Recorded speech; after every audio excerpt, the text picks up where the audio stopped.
Hello friends, this is Jasubakuhatsu, and welcome back to Let's Play Ristar, the Shooting Star. So, way back in a previous video I was talking about how they took out so many of the cool idle animations from the North American version. Here is actually one instance in this level where they added something for the North American version that you do not see here in the Japanese version.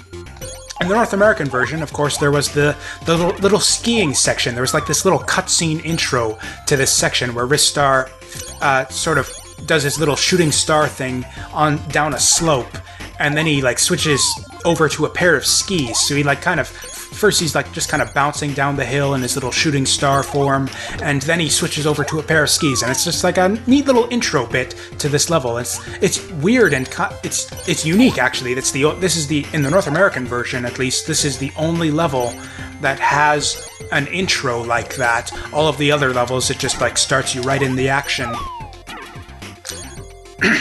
But yeah, as you can see, pretty much kind of your standard 2-bit or 16-bit platformer level themes, or just your standard platformer level themes in general, I should say.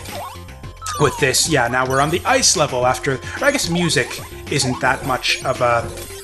I guess there aren't that many music-themed levels in platformers. Although with that said, I believe the Super Nintendo version of Sparkster actually had one. Okay, that was actually a bit of a precarious jump there. If you miss that jump, you cross a checkpoint, and it's a point of no return. So you can't. If you miss that jump, it's actually impossible for you to get this bonus stage. You actually miss it forever.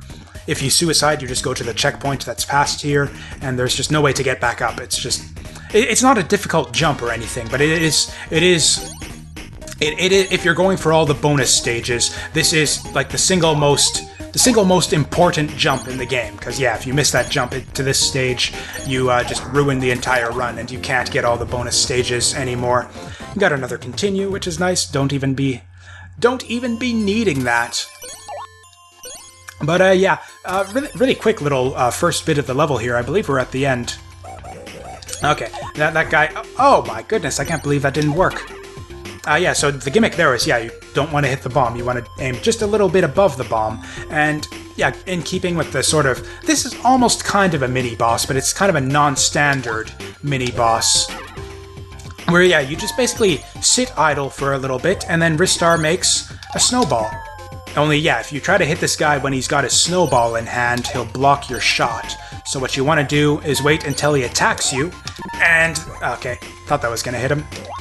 There, and then go for the kill. Now, there is this weird move that I have only seen like maybe 2 or 3 times in my history of playing this game, where it's, instead of just throwing the snowball, Ristar does like this weird little ice Hadoken attack, and he freezes the little dude on the right there with like this, inside this ice cube, which is, I have no idea how it's done. It's like, it's not through the Hadoken input, and I tried sometimes it happens when you like just throw it after landing a jump. It's just, I have no idea what triggers it, and I've only seen it a couple times in my bajillion times of playing this game. So yeah, unfortunately I'm not going to be able to show that off for you in this playthrough, just because I have no idea what triggers it, and I've only seen it in like 2 or 3 playthroughs out of literally hundreds, probably not hundreds, definitely over 100, but maybe not hundreds.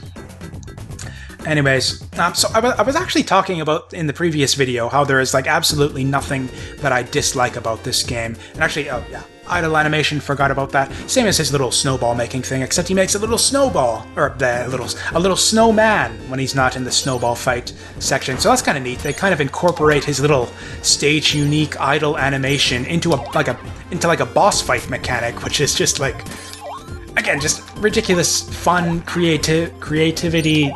Just so many things to love about this game. But yeah, I was kind of racking my brain after the previous video to try and think of things to maybe complain about, and I actually came up with one. This is actually a problem I've seen in a lot of really bad platformers. Actually, have this problem, and it's kind of subtle. In fact, the game is so well designed you hardly even notice it, but it has to do with the way the camera works. You might notice as I'm walking forward here, Ristar is just like a little bit just a little bit off center of the camera. He's just like a little bit forward, a little bit front of center of the camera, which is actually a serious problem in a lot of really bad platformers. And even some really good ones. Actually, Plock on the Super Nintendo had the same problem. Only the thing that differentiates, like, it's not necessarily game ruining. It's just a matter of whether or not, like, your game speed and like your levels and whatnot are actually designed around that much sort of look-ahead distance. And yeah, as you can see with Ristar, it's kind of a slow-paced game. Or I guess if you're like zipping around underwater, this, by the way, the second of, I guess, technically 3 underwater segments in the game, but yeah. What was I? Oh yeah. Sorry, I lost my train of thought.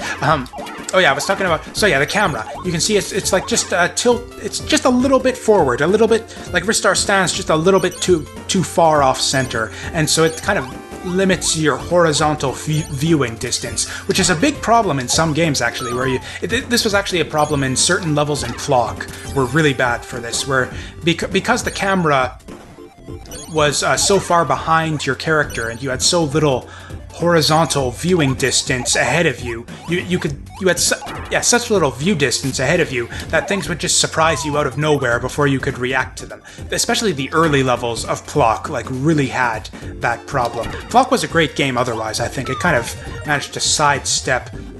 Plock succeeded in spite of that major flaw, I think. But Ristar, it's like kind of like an in-principle thing. It's like there's no reason why they couldn't have given this game just like a normal 2D platformer camera, where it's like, you know, typically you want to have it so that your character is like a little bit back from the direction of motion, so you can like a little bit left of center when you're moving right, as it were, so that you can like see more of what's ahead of you in the direction that you're moving in. Whereas, although in this game I don't think it's really that big of a problem. Like I said, it's enough of a slow-paced game that it never affects the gameplay at all, like whatsoever. There are no cheap hits that result from the camera being too far. Oh, excuse me, something in my throat or something, I think. I don't know. But yeah, there are never any cheap hits that result from the camera being too far forward, or too far back, I guess you would say. And so yeah, but although it's just a little niggling thing that kind of bothers me. Like, it kind of reminds me of the way that the camera worked in all of. I can't even think of any offhand. It's a lot of, or I think what was it? There was another really good Sega Genesis, really good-looking Sega Genesis game that was actually crap. I think it was called High Seas Havoc, I think, or I think it had a different title in different territories. But yeah, High Seas Havoc had that problem like really severely, from what I recall, and it kind of ruined the game. And that was a fast-paced game. Your character could run really fast in that game, which was where most of the problems came from. Whereas yeah, in Ristar, you've got like just one constant fixed walking speed.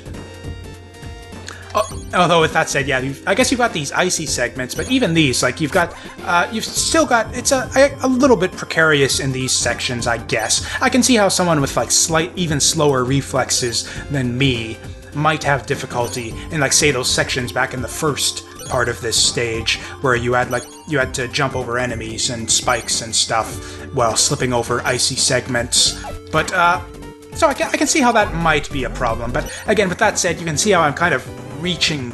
I have to like really stretch myself to try and come up with things to complain about with this game. Okay, here we're actually coming up on one of the most noticeable graphical differences from the North American version, or I guess other than Ristar himself. So as you can see, yeah, for those of you who have actually this boss is completely different, or not completely different. You can see how the sprite is like kind of very similar in a lot of ways, but yeah, this is actually, like, for some reason, a giant robotic cat, I guess, there's actually a very good reason for that. So yeah, in the North American version, this is actually just like this big, like, kind of melty ice monster. And yeah, as you can see, the gimmick with this fight is that you feed it. Oh, dang it. Oh, this is okay.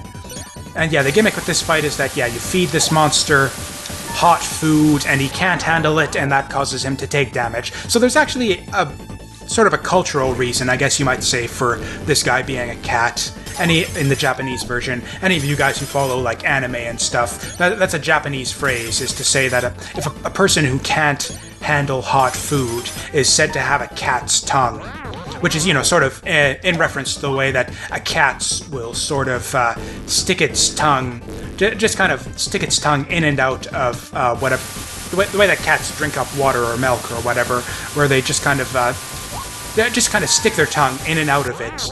And yeah, that's where that phrase comes from. It's like people who have a cat's tongue will sip hot beverages the way that a cat drinks. Oh yeah, and you've got to hit with actually smack into him for the last hit there. Oh yeah, you might notice points aren't actually irrelevant in this game. That little fanfare that you hear from time to time is actually me getting a 1-up, which you get every 30,000 points. So anyways, yeah, that was my very, very poor, rambly explanation of the whole cat's tongue pun that was going on with that boss here. And yeah, with that, we're actually on to the final stage, or, okay, I'm not gonna lie to you guys, the next to last stage after this. But yeah, with that said, as ever, thanks for watching, and enjoy the tunes. See you next time.